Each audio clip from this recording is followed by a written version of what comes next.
Umphakathi waseProtea City uthi leli sonto eliphinde libe isikhungo esilekelela izigqila zezidakamizwa laqala ukusebenza ngokungekho emthethweni ngo-2018 kanti izigqila zezidakamizwa ezihlala kulo aziphethwe kahle. The church, number one, is a cult. There are children who are staying in that church, females and males sharing one room. There's no gate, there's no monitoring system whatsoever.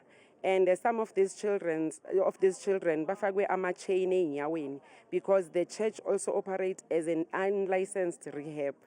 Njengamanje lesikhungo sinabantu abangaphezu kwekhulu abahlala kuso. Kanti-ke umnikazi waso uyakuchitha ukuthi abayizigqila zezidakamizwa baboshwa ngenkani. Ngwana re mogokara a kgona ya toilet a kgona. Sibabopha ngendlela yokuthi bayakwazi ukuhamba. Sibabopha ngoba sifuna ukubasiza futhi.